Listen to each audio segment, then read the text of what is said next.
नमस्कार, प्लस में आपका स्वागत है। मैं हूं आपके साथ राज की शानदार डालते अभी तक की मुख्य हेडलाइंस पर। देश के प्रधानमंत्री नरेंद्र मोदी की रैली में मंच साझा करने वाले सभी लोगों का होगा कोरोना जांच।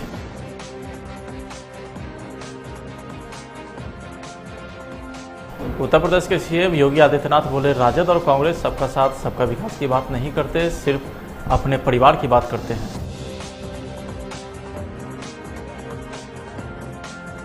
लोजपा सुप्रीमो चिराग पासवान मां का आशीर्वाद लेकर निकले घर से। बीजेपी के विजन डॉक्यूमेंट की पहली कॉपी थमाई।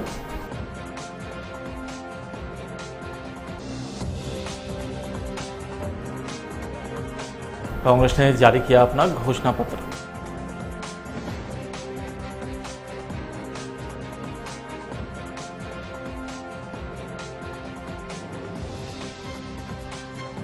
और चुनाव से पहले भागलपुर सेंट्रल जेल शिफ्ट किए गए बाहुबली आनंद मोहन।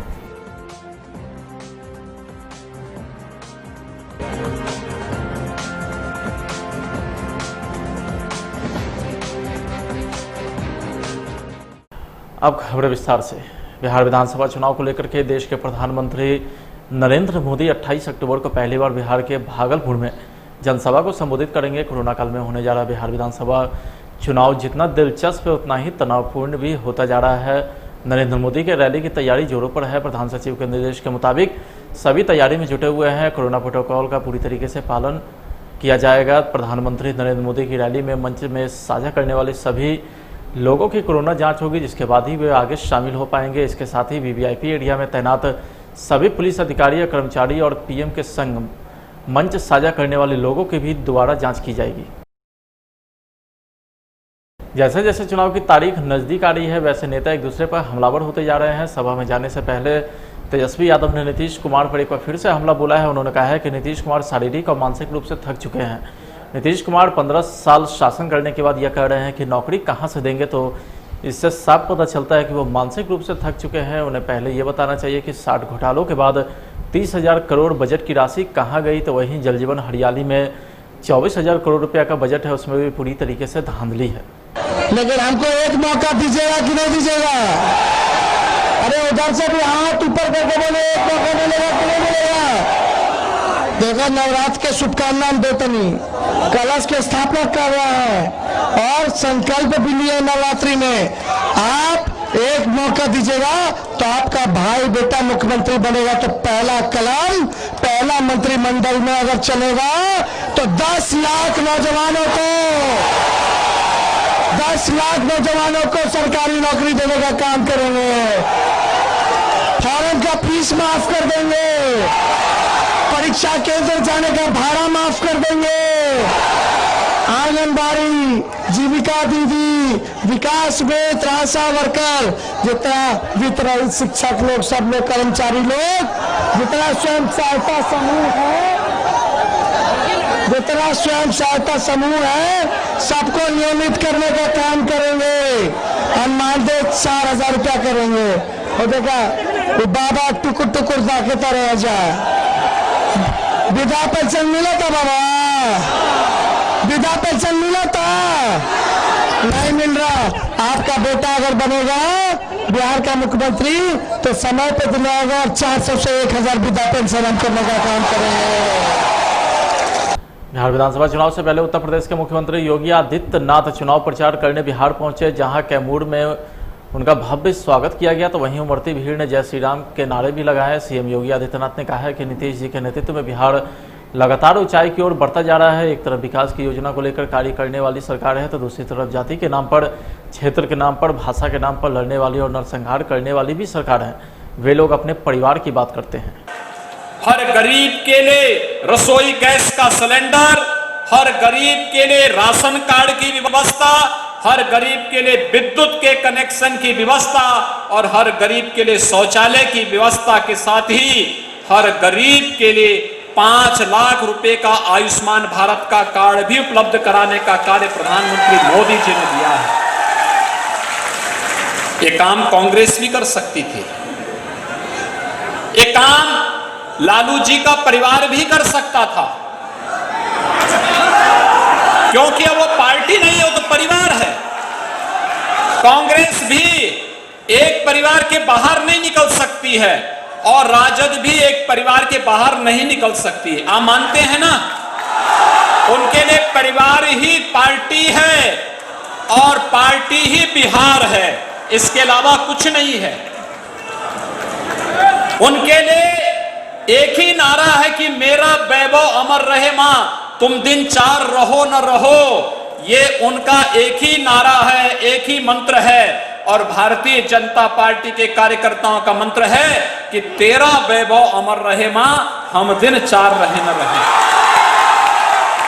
यही अंतर है भारतीय जनता पार्टी गठबंधन के कार्यकर्ताओं में और राजद और कांग्रेस के गठबंधन के कार्यकर्ताओं में और उनके पार्टी के नेताओं में। तेजस्वी यादव की सभा में चप्पल फेंकने के मामले को लेकर के अन्य राजनीतिक दल के नेताओं ने निंदा की है। रालोसपा प्रमुख उपेंद्र कुशवाहा ने इस मामले पर कहा है कि यह निंदनीय है और इस तरह की घटना नहीं होनी चाहिए, लेकिन तेजस्वी को इस घटना के बाद से यह समझना होगा कि लोग उन्हें पसंद नहीं करते। लोगों ने स्पष्ट कह दिया है कि उनका नेतृत्व उन्हें पसंद नहीं है। लोजपा सुप्रीमो चिराग पासवान ने मां का आशीर्वाद लेकर के पार्टी के घोषणा पत्र जारी करने निकले। चिराग पासवान ने चुनावी रैली को भी संबोधित किए। चिराग पासवान की मां रीना पासवान ने उन्हें तिलक लगाकर चुनावी अभियान के लिए शुभकामना दी। चिराग ने अपने पार्टी का विजन डॉक्यूमेंट पेश करने से पहले उसके पहली प्रति अपने मां को सौंपी। इस दौरान मां ने बेटे को गले भी लगाया। कांग्रेस की बात हो, राजद की बात हो, इररिलेवेंट है, क्योंकि 15 साल से ये लोग काम कर रहे हैं। जवाब इन लोगों को देना पड़ा। अगर कुछ लोग ये नैरेटिव सेट कर रहे हैं कि क्या बाद में महागठबंधन के साथ चिराग पासवान हाथ मिला लेंगे, तो आपके पूछने से पहले मैं इस प्रश्न का जवाब दे दूं कि लोक जनशक्ति पार्टी ने कभी भी पोस्ट पोल अलायंस नहीं किए। 2000 में हमारी पार्टी बनी, 2004 के लोकसभा चुनाव हो, 5 के विधानसभा के हों, 9 के लोकसभा के हों, 10 के विधानसभा के हों, 14 के लोकसभा के हों, 15 के विधानसभा के हों, 19 के लोकसभा के चुनाव हो, कोई भी चुनाव उठा के देख लीजिए, हम लोगों ने कभी पोस्ट पोल अलायंस नहीं किया। इसकी सरकार बनेगी इसलिए इसका समर्थन करते, हमने कभी नहीं किया। जिस गठबंधन के साथ रहे उस गठबंधन के साथ ही सरकार बनी तो हम लोग रहे, नहीं बनी तो हम लोग विपक्ष में बैठे।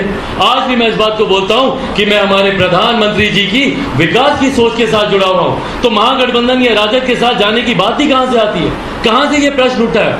कुछ चैनल ये नैरेटिव भी सेट कर रहे हैं कि ये दोनों साथ आएंगे, 2 युवा साथ आएंगे, नए समीकरण होंगे। क्यों होंगे भैया?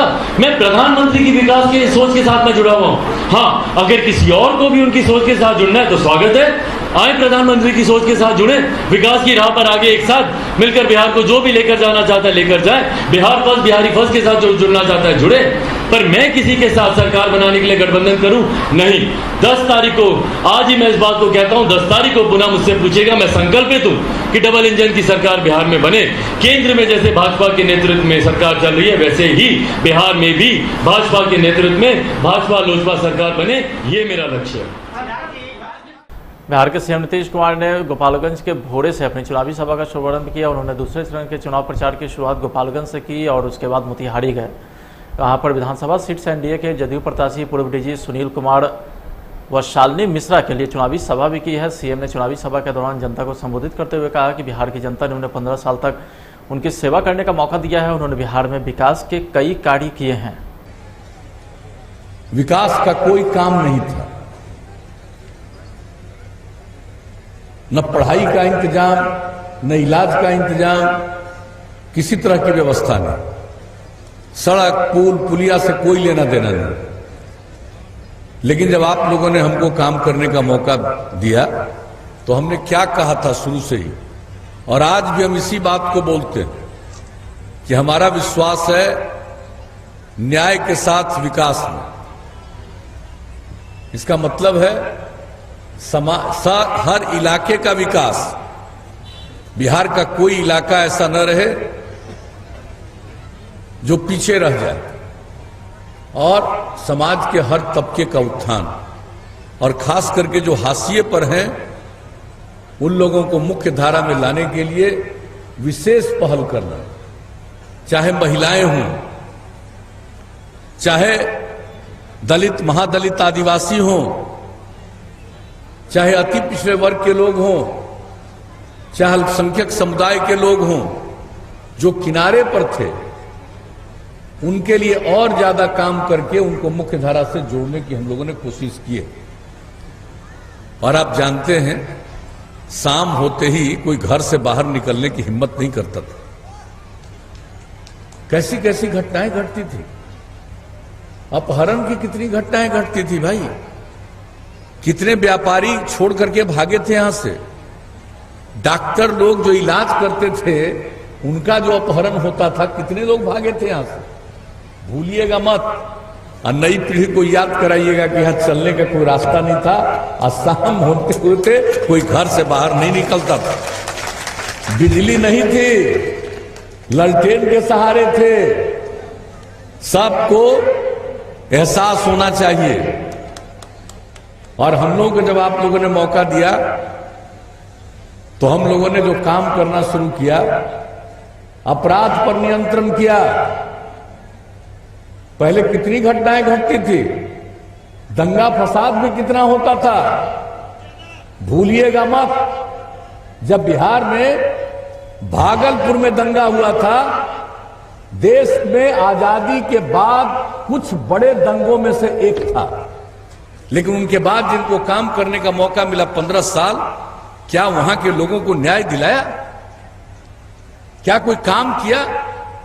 लेकिन जब हम 2000, उसके पहले ही से हमको मालूम था कि काम नहीं हो रहा, और 2005 में हम न्याय यात्रा पर निकले थे। उसी में हमने कहा था न्याय के साथ विकास करेंगे, ग्रोथ विथ जस्टिस, यही हम कहा करते थे। और वहां पर हमारे साथियों ने भागलपुर में जो अल्पसंख्यक समुदाय के थे, मेरे साथ बैठ करके एक एक बात की जानकारी दी कि अब तक कहीं किसी पर कुछ हुआ ही नहीं है। मैं तो आश्चर्यचकित रह गया। और जैसे ही हम लोगों को काम करने का मौका मिला, चाहे आज जो भी लोग बोलते रहे, लेकिन जान लीजिए हमने अलग आयोग बनाया, और जो लोग इसके लिए जिम्मेवार थे उन लोगों पर मुकदमा भी शुरू हो गया, सारी कार्रवाई शुरू हो गई।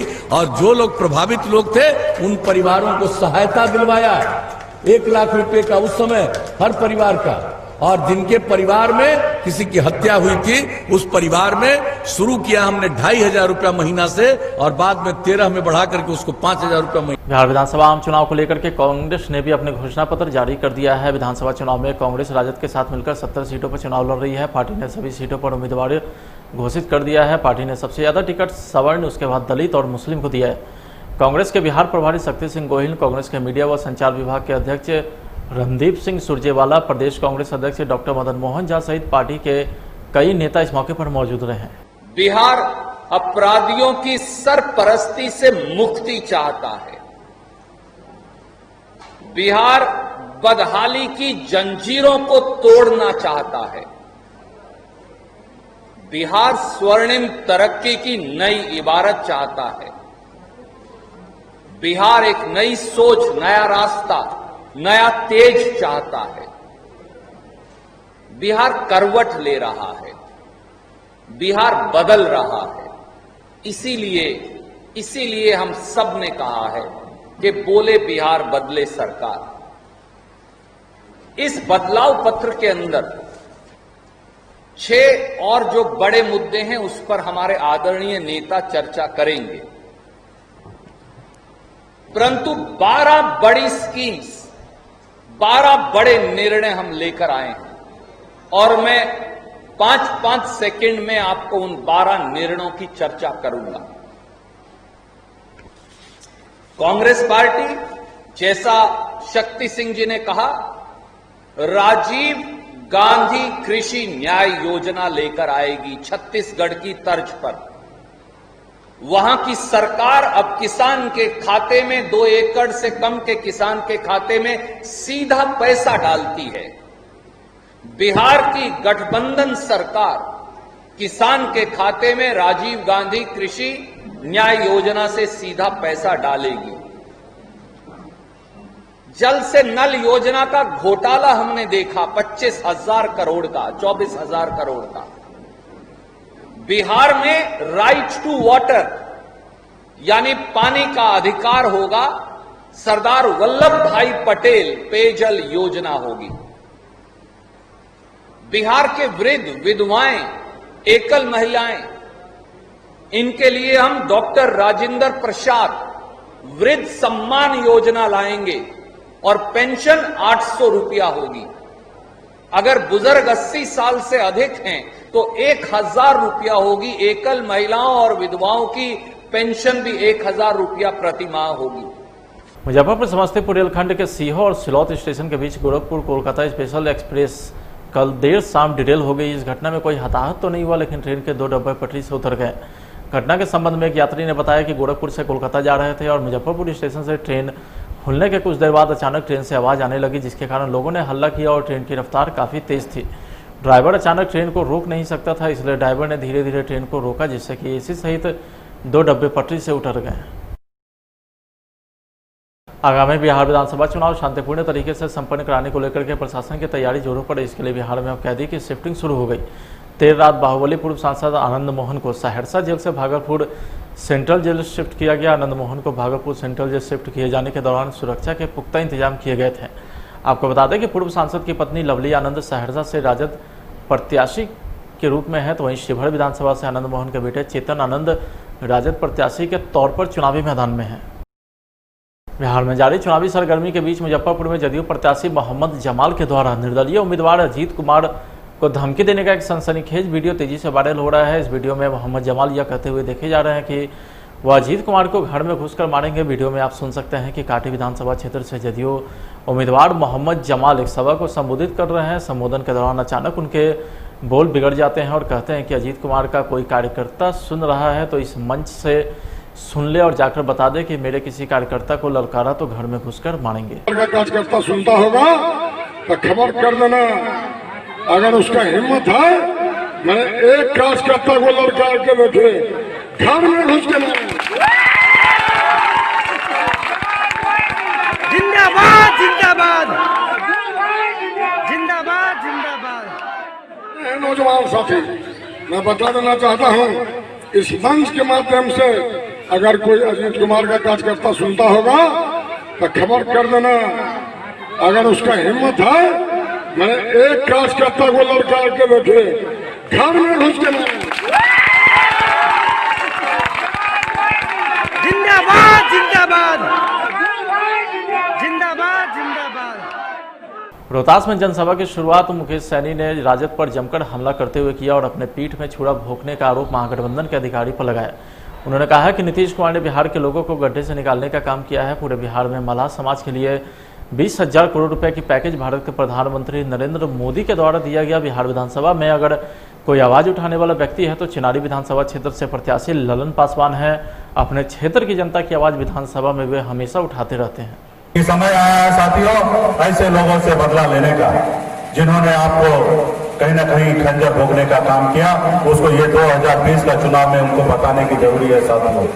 इसलिए साथियों कि आज बिहार में नीतीश जी के नेतृत्व में बिहार में सरकार बने और खास करके बिहार के 12 करोड़ जनता से, युवा से हाथ जोड़कर अपील करूंगा कि यहाँ पे बिहार में आरएनडी करने की आवश्यकता नहीं है। बिहार के नेतृत्व ऐसे हाथ में देना है जो बिहार को आगे लेके जाया जाए। माननीय नीतीश जी का 15 साल का अनुभव ही काफी है बिहार को आगे लेके जाने के लिए।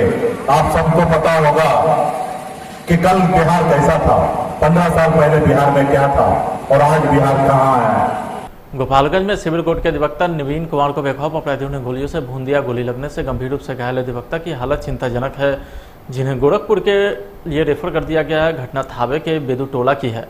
जब वकील अपने घर से गोपालगंज सिविल कोर्ट में प्रैक्टिस के लिए आ रहे थे तो वहीं इस घटना के बाद अधिवक्ता में आक्रोश बढ़ गया है।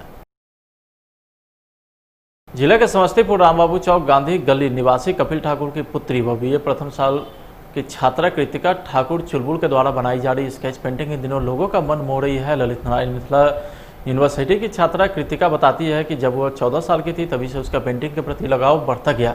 यही लगाव कब जुनून बन गया पता ही नहीं चला। उन्हें कुदरत के रंगों से प्यार है जो कि पेंटिंग में साफ तौर पर झलकता है। फिलहाल आज की खबरें में था। आप देखते रहे प्लस न्यूज। नमस्कार।